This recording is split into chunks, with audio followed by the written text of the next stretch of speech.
What's up, everybody? Welcome back to One More Thing. Today we're talking about Pastor Eric's sermon this past Sunday, which was How to Disciple Part 2.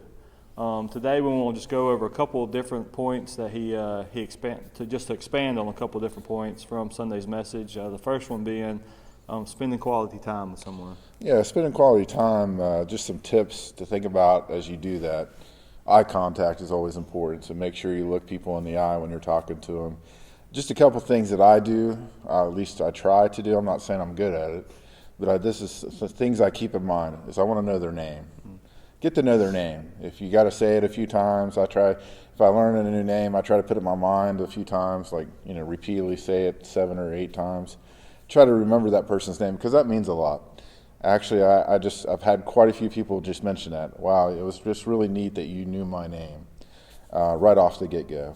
I think that makes a difference. I think that gives you a chance to really get to know that person better. That opens communication lines. Another thing is hone in on at least one thing you know about that person. Like one of the first things I learned about Jeff was you love the Saints. You know, you're a football fan, you love the Saints. And so I keep that in the back of my mind, like, okay, I know that's one thing that we can talk about. And I think that's important to do for people that you're going to disciple or try to encourage or try to help out is to know a few things about them. And it doesn't mean you have to know everything about them, but there's a conversation point that you can start. And hopefully that'll just be a launching pad to other things, but just make sure that you do that. You know, don't overcomplicate it. I don't want to make you feel like you have to do all these things, but make sure you create eye contact, look at the person when you're talking to them. Do your best to remember their first and last name if you can, especially their first name.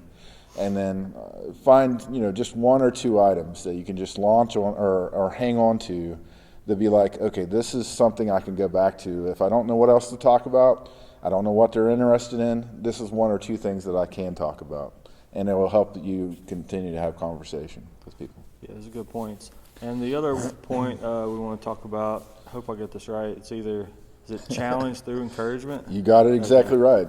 Challenge through encouragement. So does that even make sense? I don't even know if that's grammarly right? It's just something I put together and thought, well, that sounds good to me because I knew what it meant.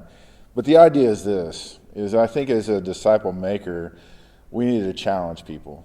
And I think that the encouragement, through encouragement, what does that mean? Well, it means that we should have a belief in somebody. We should believe in what they're doing, believe that they can have potential. And it's this overwhelming belief in that person to say, you know what, I think that this person can handle this, And so through that encouragement, that heart that you have that you want to encourage that person, there will be a challenge. There will be a saying, hey, I want you to go from where you are right now, and I want you to continue to grow, increase your capacity. So, that's really the heart of that. So to just look at people and give them opportunity to say, I have faith in you. I believe in you. I want to invest in you. And I don't want to just see you stay here, Is it all right if I pick on you a little bit? Sure. I mean, I just remember not that Jeff was, he was, I'm sure your walk with Christ was strong before you came and being a part of this church, but you weren't as involved as you are now. And I just saw potential in Jeff, not that I've done a whole lot, but I've just seen opportunities for Jeff to succeed even more. Now he's probably doing too much. Not really. But the idea is that, giving people opportunity, saying, hey, could you do this? Or can you do this? Like you teased me about coming out with a book of forced leadership. Right. I think that there maybe it comes across as a push, but really it should be more of a pull. It should be just trying to pull people forward or, trying to help them, trying to say, hey, I see there's things that you can do and you're gifted. And, I'm rallying behind you to say, I want you to go do this. I want you to go pursue this. And I think if we can do that for people, and it doesn't matter who they are, where their background is, I think it's just another way we can advance the kingdom for Jesus. And I think there's so many people that want to do that, really. Maybe they feel uncomfortable. Maybe they don't know their place. Maybe they don't, like Jeff, he was just here, you've been here for several years, but, this wasn't his home area. He's from Mississippi. So where do you fit in? Where's your place?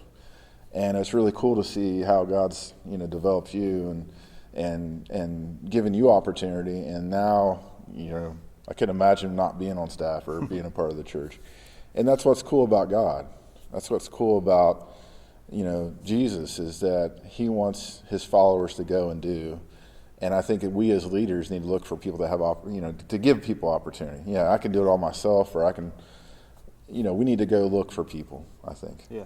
Well, there's some really good points, especially the ones about me. But, no, there's definitely a lot of stuff that we should put into practice. Definitely.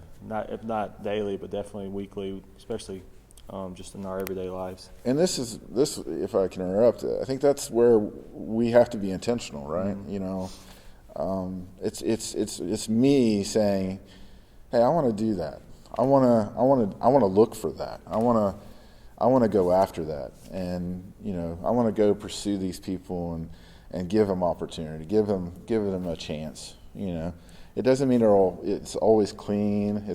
Sometimes it can be messy, and I think that's the one thing I want to encourage people to. It's okay to be messy sometimes. It's okay if it's not always the way you want it to go, or you got to trust God with most of this. Mm-hmm. But it's the intention, it's the heart behind it. Yeah, I agree. All right. Do you have anything else you wanted to cover? Or? No, I think that's it. Just think about cats now for some reason. I don't know. All right. Well, thank you for joining us, and make sure to join us this Sunday at 8:30 or 11. Pastor Mark is going to be back up preaching again. He's going to be preaching on grace. So make sure to join us for that. Thanks.